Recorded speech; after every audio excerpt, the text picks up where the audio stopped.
My name is Maike. For those of you who don't know me, just a quick intro or bio about me. I've been working in basically executive coaching, and agile coaching, for the last 10 years. I've worked with teams and organizations to help them with their leadership. Just recently, I trained in agile coaching, in fact with UST Global, big supporting group here today. So with my experience of the last few years and the coaching clients that I have in leadership entering the agile context, I was wondering, what kind of leadership do we need in an agile context? To start off with, I would like to ask you one question. What do jazz, leadership, and love have in common?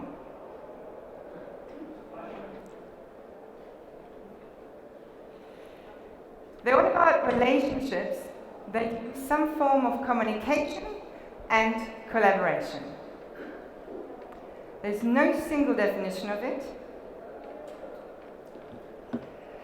And they're about human relationships that seek some form of organization.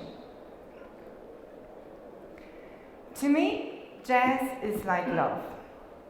I don't fully understand it, but I do know what I feel when I'm in the experience of it. And I think that's somehow similar to when we encounter different leadership styles. We kind of know what works and what doesn't work. But it's not always obvious why that is. Today, I want to talk about three things. What makes leadership fragile? Give you a bit of an overview of the current theories and models that are out there right now in terms of leadership, and how we could possibly move towards agile. My intention and my objective for this talk is, as I said, just to give you an overview, a snapshot. There's no right or wrong. I think my mic is fake. There's no right or wrong. Sorry, I can hear myself. And ideally, I would like you to walk away feeling inspired to rethink the models that you have in your mind or that you encounter with your clients or in your organizations. What makes leadership fragile in an agile context? What do I mean by fragile? Fragile in the sense of leadership not working to its fullest potential. So here I'm leaning on a model from Richard Branson, which is called the collaborative leadership model. He found 8 items that point us to things that may not work in an agile context. The first one here is belief that power comes from a position of authority. Is it working? Do I need a hand mic, which I didn't want to have? Okay, so this is like Murphy's Law, isn't it? Welcome to the agile context. Things always happen that you don't expect to happen. Okay, I was going to use my whole body to express myself today, so let's see how that goes. Okay, so first of all, as I said, power with a position of authority, right? So when I think about this one, I connect to the idea of blame, right? Since I have the power, I can tell you you're wrong, right? I think this is something like that we've heard quite often in the last few years when we look into the Western media, particularly the United States, because there's a famous statement that says, "You are fired." That's the kind of leadership that in 2020 is around us. So, with this in mind, I would like you to look at these 8 items and take a moment to reflect. What kind of statements or phrases do you hear in your organizations, at your clients, that point to fragile leadership in an agile context? Or in other words, that make you feel, that make you cringe, that make you go, ugh, I'm not sure, like this is definitely not what we want. For that purpose, I'd like you to quickly turn around, find 2 or 3 people to talk to, and find those statements and phrases that can identify any of those 8 topics. Okay, so you have like 3 or 4 minutes to do that. Have a quick chat to whoever's around you in whatever language you want, and then we're going to recollect in 4 minutes. Any questions? Nope? All right, go for it. 4 minutes.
Okay, let's try to come back and bring our attention back here.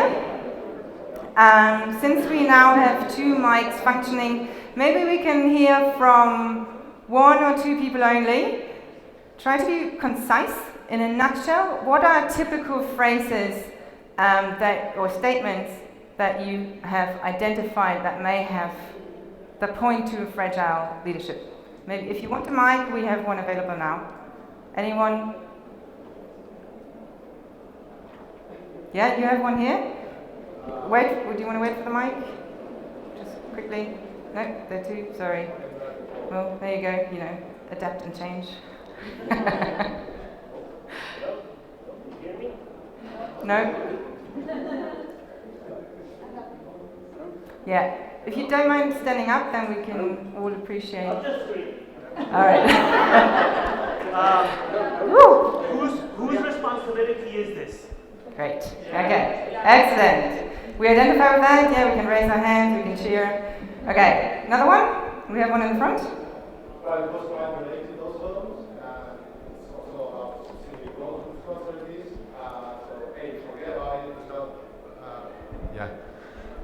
forget about it. It's not your responsibility. Focus on your job. Okay, I think it's clear when we look at these 8 items from Richard Branson that more or less we can identify what doesn't work with leadership, right? Yeah, like we kind of know what we don't want, as always in life. It's easy to point to the things that we don't like, that we don't want. But what do we need? What kind of leadership do we need? So, as I said before, I wanted to provide you with a quick map, or as I like to see it, like a snapshot. This is a snapshot of the leadership models that are out there. By no means this is extensive, meaning there'll be loads more leadership models out there that I haven't recollected. But I found these segments that help me to understand whenever I come across a new leadership model, to kind of place it and see, okay, so what is that model or theory working on? The first one you can appreciate is called the Great Man or Trade School. But the very name of it, you can imagine how old it is, right? Because no one thought to call it the Great Women School. Anyway, here we have the slogan, born not made, right? You come, you pop onto this planet, you have this great charisma and personality, and because of who you are, this is your leadership, right? So these theories look at your personality, the charisma, and whatever you bring onto the table. Second one is behavioral or style school. Basically, they argue that leadership is something that can be learned. Here we have great models that I'm sure resonate with you, starting from Myers-Briggs, Emotional Intelligence, Goldman, Arbinger Institute, Growth Mindset, all these things that help us grow, that help us discover who we are as a person in order to relate better to others. Now, what do the first 2 schools have in common? They solely look at leadership in terms of the leader, the person per se, right? They don't necessarily look at the context. So the next school looks at what's happening, what kind of situation are we in? Does that ask for a different leadership style, right? The typical model is the situational leadership model about coaching, mentoring, directing, etc., right? So host leadership, like what kind of position do you want to take depending on the context, depending on what's needed. The next school up is contingency or interaction school. Basically meaning the right leader for the right context. Last and definitely not least, transactional and transformational school. Inside out. If leadership is not connected to a person, if leadership doesn't equal leader, but leadership as a capacity, then A, it can be learned. It depends on the context. And if it can be learned, then maybe I can step into leadership, I can step out of leadership, and maybe I want to share leadership. In this way, leadership becomes more agile, more transformative. Anyone could technically step in and out because it's an ability that you've learned. Just as a map, just as something to ponder about. I'm not going to go into the details of any of those.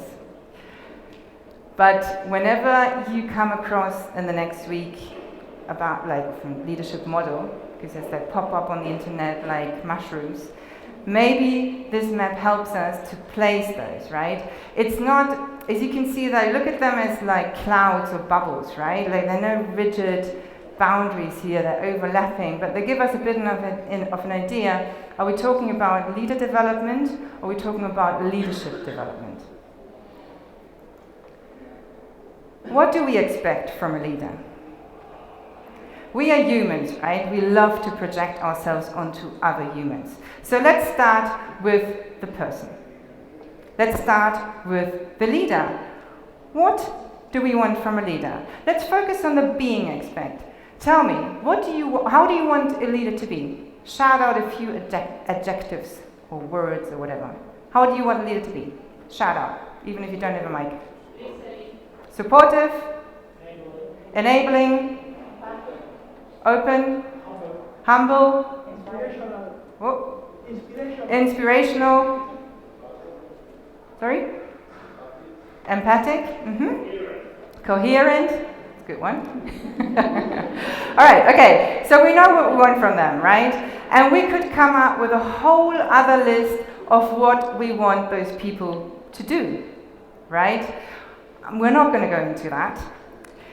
But I think it becomes apparent that we have certain expectations when we look at leadership. Apparently, these folks are the ones that we admire most in 2019.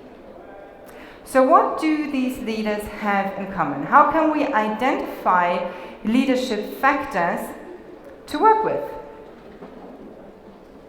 There are 6 main leadership factors, starting with capacity. Capacity meaning there's a certain knowledge or know-how, learning, or something that that person knows how to do, right, that we may not have learned yet. Okay? For that reason, they may have achieved something. That very achievement at whatever they excel, may that be sports, politics, economics, human rights, makes them somehow different from the rest of us. Right? They've got a bit of achievement there. For that purpose, we like to give them statues. We like to treat leaders differently. Sometimes we call them VIP, very important people. They may have a different or private mode of transport, or they may even be acknowledged by our governments or other institutions for what they have achieved and done. And how have they done it? Usually, they have this strong sense of participation. They're active and proactive. They like to get things done or get other people to do it for them, depending on the style. But basically, they have a vision, they want to go somewhere, and they're connected to the community. They want to get things done. Hence, they're not scared to take on a certain responsibility. Sometimes when a leader has a vision, this vision may go against mainstream. That leader takes on a certain responsibility and does it anyway. That's why we admire them. There's a certain courage related to leadership. And then lastly, situation. Situation is a funny one. Situation could be combined of the previous ones, but for example, if you think about context quite different to ours maybe in terms of like royalty, you may be born as a prince or princess, and because of that situation, you end up in a role of leadership. Just as one example.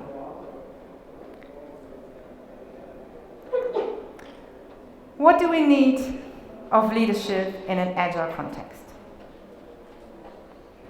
We all know about agile. Well, in fact, I think you know more than I do. But from what I understood, we want teams to be autonomous, self-organized. We want them to take ownership as a person, and at the same time, communicate and collaborate. There are no mistakes, just learnings. That's our motto. Feedback loops, and so on. So I thought, okay, if this is what agility is all about, what if we apply that to leadership? And here are some steps that may work for us. Okay, first one up. Take turns in leading. If leadership is an ability, a capacity that we can learn and that can be shared, we can all take turns in leading. We can step into it and out of it, depending on the context and depending on the people that surround us. Number 2, learn how to listen and how to project your ideas. Now, learn how to listen is not just to listen to what's being said, but also what's behind it, to get the message. And how to not just say what you want, but actually project your ideas. Remember, leadership is about influencing people. Third, adapt to plan to adapt and adapt your plan, right? What happened with the mic? You kind of have to adjust, improvise, and adapt. In the context of leadership, that is easier said than done. But I do have a positive example from one of my recent clients from actually 2 years ago, which was way before I stepped into the Agile community, and who is someone that I highly admire. She founded a company in Barcelona, producing like cosmetic products, high-end cosmetic products that you can't get over the counter. Basically, it's a global distribution network for surgeons, etc., right? So the team in Barcelona is actually quite small. They're only like 12 people, I think. And when I came in there and they asked me for some team building and whatnot, I actually thought, you guys don't need me. They're doing great. You know, they had this great vibe. In fact, they had this look at Ryanair and they even had this bell and they go ding, ding, ding, ding, ding. Every time something great happened, they were into celebration mode, whatnot. So it was this context of having this great team, the right people at the right time, and an amazing team spirit.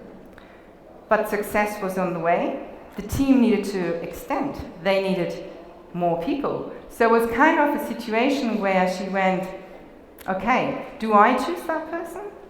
Or do I let my team choose that person? And that for me was the most inspiring story from the last few years in terms of leadership, how someone not necessarily knowing anything about agility learns quickly how to adapt to the situation and goes, okay, this is more important than my leadership. Number 4, empower vulnerability and learning. Now, when it comes to learning, I always imagine, I have this fantasy about the Agile community that we kind of like learning, right? We like go to these coach camps and, I don't know, we like to iterate, we have reviews and retros, and we like to collect the data, and then on that data kind of take our learnings, right?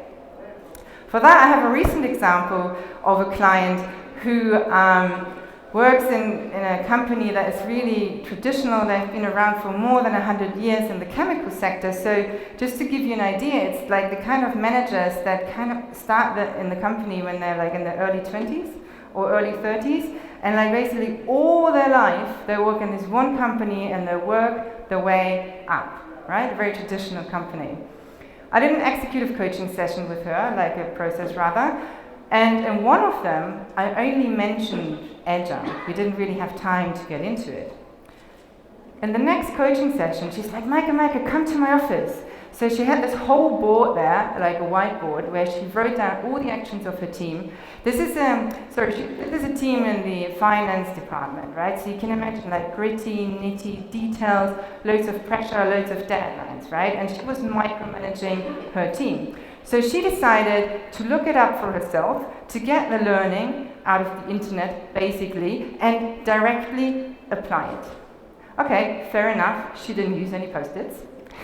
But she wrote everything that she had to do with her team. She had, I think, weeklies, maybe they weren't dailies, but she started to iterate, to visualize the workflow, and to have a conversation with her team rather than telling them what to do. For me, an excellent example when it comes to this step of learning and applying it directly as a leader, as a manager. Now, vulnerability is kind of different, right? Empowering vulnerability has a lot to do with the 360 leadership idea, right? Of all of us stepping in and out of leadership. Because when you think back about leaders that you've met, the ones that kind of stand out for you may be ones that you would maybe these are my words, but maybe we could call them like they have an authentic leadership style. When we are being authentic, usually we're showing some form of vulnerability. Now, my dad here would highly disagree, right? Born in the 50s, his leadership idea is, no, there is no way. You need to know your stuff, and you can't show any vulnerability. Because you're in front of people, you're leading a company, right? Like, you can't show any vulnerability. So for me, stepping into this agile world and having this background of my dad, who comes from a different background, having his own company, always raises the question of, these people are around us. I have a lot of dads and mothers of that kind at work, right, that have been taught that this is the right way to do. You can't show vulnerability in front of people. So knowing this, that these could be steps to move towards Agile, the question is, how do we do it? How do we go into an organization, whatever your title may be, an Agile coach, enterprise coach, consultant, whoever you are, that comes into an organization and wants to address leadership? I came up with a quick checklist. Let's see if it works for you. First of all, in every organization we have a person or even a leadership team, right? So when we look at leadership again in terms of the leader, we will want to look at what's behind it, what's in their minds, right? The typical coaching aspects of looking at the values, beliefs, fears, and most importantly, as has been said before, the coherence between doing and being. That's something to look out for. Secondly, when we come into an organization, we want to have a look at the relationships, right? We have this leader or the leadership team, they're doing their stuff, and they are in a relationship with other people, with their teams, teams of teams, even the whole organization, if you want. Now here, we want to have a look at a few aspects. For example, the Agile concept, the right people at the right time. What does that mean? Do they have the right level of competency? Do they have access to information? Now this is a big one, isn't it? Because when access to information and competence meet, people are able to make coherent decisions. This is a crucial point to look at in our clients and organizations. Last but not least, let's think global. Most of our companies are big, right? The organizations that we work for or that we work with are maybe more than one company, they're a group, etc., right? It's a massive system that we're talking about. They may be in different markets. System here can be understood on all different levels. It could be a cultural system, it could be a human system of who we have in there, economic, political, you name it. The only thing I'm pointing to in this checklist is to be aware that you can't just apply any kind of leadership theory or model to any kind of system. If you don't understand the system that you're dealing with and just do whatever you think is right, because you like, I don't know, Agile Leadership, for example, or the host leadership, or whatever it is, right? And you haven't analyzed the system yet, I can assure you, you're going to hit a brick wall. So, how do we do all this? Okay, so we know what agility is, we know what we expect from a leader, we have a bit of a checklist, right? What do we do with this? I encourage you to really connect and listen in. If leadership is about a person in the first instance, if leader development is what we're looking for, then leader development equals self-development. In other words, if you walk into a company as a consultant for this matter, and you want to help a leader, you can only take that leader as far as you have gone yourself. So my message for you today is work on yourself. Look at all the amazing models that we have out there in terms of behavioral leadership and get to know yourself. How do you relate with others? How do you exercise your own leadership? When do you step up and when do you pull back? What's your style? What are your strengths? From that, with empathy, you can understand what's happening to the leader. And from that, you can co-create and help and step in. So work on yourself first. The next one is about the we. This is probably my favorite one. This is about the relationship that we create with others.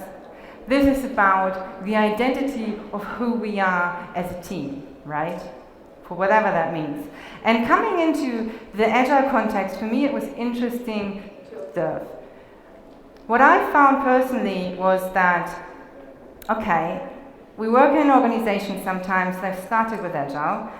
We're kind of like coaching in this, I would call it like this Agile bubble, right? Like we have loads of teams, they're doing Agile, they kind of get it, they use post-its, they do their stuff, right? Maybe it's not perfect, but they get it, right? They're doing Agile. And with that comes this sense of an Agile identity, right? We're in this bubble, this Agile bubble that creates a we, which in itself is great. Like this is what we want. We want a spirit of this is we rather than the silo thinking, right? What we all want to inhibit. But at the same time, it raises a question. This cloud of we, when do you hit the frontier?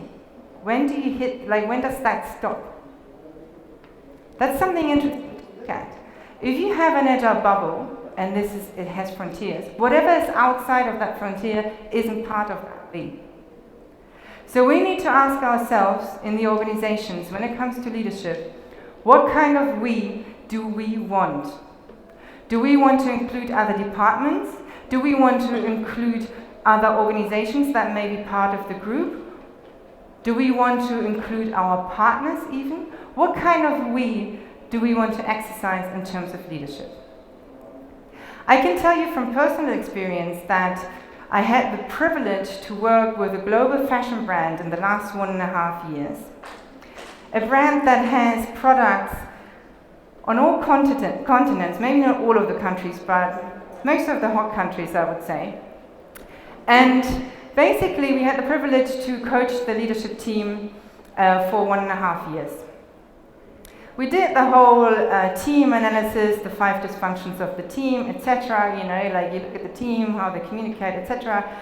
And then we found out there's no identity, no spirit of the bigger we on the global leadership team. We were all like, oh my God, like it was like so obvious that that was wrong, and it took us a while to get there. That insight changed the whole team dynamic around. That was the strongest part that everyone took away from the leadership development, to connect to the bigger we and who are we, who do we want to project to the world since we have a product that is global. I encourage you to think beyond. Think global, think system. Whatever that means. Speak up if you have to, or shut up. Fail or improvise. Lean into your teams, lean into other people, lean into other styles of leadership, or take over. Do what feels right. In other words, stop talking, start listening.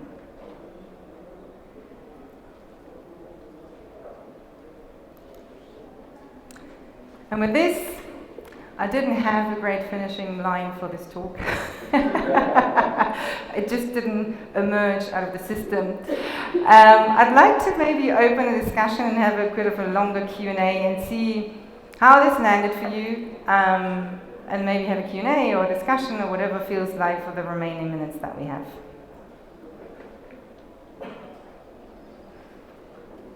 Let's just land like a bomb on you. Okay, can we have a mic? Sorry, don't know where. Do we have someone? Hello, do we have a mic? Maybe you just have to stand up and project your voice into the audience. Hi there. My question is, I love all the whole bag. The point is, how you get the management team want to work with you as a coach?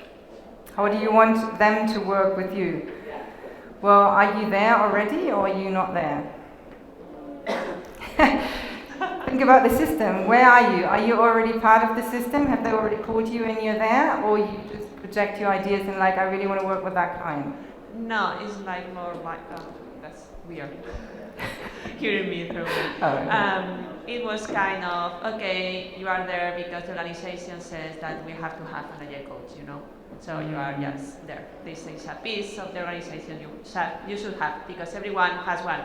It's like, okay, everybody has a doll, so you are an Agile coach, so we should have one in our area. I have this kind of feeling. Okay, so a typical situation where we're being obliged to do something that no one has asked for, right? Is that what we're talking about? Okay, so that happens quite often. In fact, I can relate that maybe to my executive coaching experience, because usually it's HR that decides, okay, that person needs some coaching. So it's great, so you get this client, you know, and he or she comes and they're like, well, I'm here and I'm supposed to do some executive coaching, which is a similar situation maybe. So the way I deal with that is like connecting to the needs. I'm a strong believer that if we connect to our own needs and we identify the needs of the other, in this case our client, we can help or I don't know, whatever the word is, right? Like helping is a strong word, but we can intervene with our client in a way that they get value out of it. But for that purpose, we need to find a little bit of curiosity in us. You know, we need to be curious about, okay, so I understand the situation. Okay, this goes back to the system, right? Like, the system has decided, okay, you're there, right? Like, you're that Agile coach and you have to do this, and we all have to do this. To start off with, no one has to do anything. You could even raise that question, like, if you don't want to be here, you know, what's going to happen? Like, you know, I've got a provocative style when it comes to coaching, and anyone who knows me. So I would provoke the system and see what happens, right? But I don't know, we can also hear from other ideas. I mean, is anyone, I'm not the master of anyone, if anyone wants to chip in an idea here with that situation, because maybe more people can identify with it. Yeah, do you want to say something? Do you need a mic? We're going to make Alvaro sweat today. Hey, I don't have a magic recipe for you, right? But I'm thinking it connects to something that you said, that you need to understand how can you help other people, or how can you solve problems that are affecting them, and how can you relate to them, right? So I'm sure that like the group of managers, or you know, these leaders, there is something that is bothering them. There is something that they want to solve. There is something that they need help with that is not running very well, right? You need to find out what is that thing, and try to attack it from a perspective of how can I bring value to solve this problem that either you're not aware of, or that you're aware of but nobody is acting toward it. Yeah. I mean, for me, this is my checklist, right? Like, we need to find out where we put, I don't know how to say that in English now, la palanca, you know, like, where do you want to start? How do you say that? The lever. Sorry about that. That happens in a Spanish context. So where do we want to start, right? We need to analyze what's going on. Are we talking about the system? Is it maybe the leader, or I don't know, whoever was being put in charge of this agile transformation that needs to be looked at? And are we saying we're doing agile, but we're actually pushing, and we're doing anything that isn't actually agile? Then that's also something to look at. But how do we look at it? Well, that depends, right? Like, we can't put those people in a situation of vulnerability, because that's not something that they like or honor, right? That was a fear we had about the vulnerability. That's not easy to do. I mean, in fact, I don't even find it very easy to be vulnerable in front of people. And I've done like 4 years of Gestalt therapy, and I don't know, 10 years of coaching, and it's still like, you know, like I wasn't brought up like this. You can't be vulnerable in front of people. So Where we start depends on the situation. That's why I thought this checklist could help us. Do we want to look at the leader? Is there a message there? Are there fears, beliefs that that person has that I may have to address on a one-to-one? You know? Is there something I want to talk to about the teams? Okay, if the teams are being put in a situation of obligation, then maybe that's something that we can talk about in a retro, right? We can voice that, because think about the system. The system always has a voice, and it will become apparent. So my opinion is just address it. Address the voice of a system in a retrospective. That's what I would do. Do you have any more questions or ideas? Jordi in the back. Here we go. Run, run, run. There's a German movie called Run Lola Run. We can call it Alvaro. Run, Alvaro, run. Thank you. Thank you very much, Maike. It was a wonderful presentation. My question would be rather kind of thought process, which is, don't you get the feeling with all your leadership background, then all of us Agilists, when we focus on, yeah, I know about leadership, management 3.0 and Agile leadership, don't you get the feeling that we are a little bit imposters? Thank you. Well, I mean, I don't think it has anything to do with the Agile community, but I think, and this is now my personal opinion, from the brief experience that I've had, but it also relates to the executive coaching world actually, is that, and this may not go for everyone, but I feel sometimes we're like junkies when it comes to learning, right? Like more. Like we want more courses and more certificates and more, you know? So we feed our cognitive level a lot. So I haven't talked about this today at all, but if we want coherence, it's not just being and doing, but it's also the coherence between what we think and what we feel and how we express that in the world. So if we are only on a stance on the level of a cognitive level where we have all these certifications and learnings and whatnot, but as I said before, you haven't walked the talk, then that will limit how much impact you can have on people. Because as someone said to me recently, you don't remember people by what they have said or done. You remember people by how they have made you feel. And with that, looking at Alvaro, I think I have to conclude. So thank you very much for your attention. And,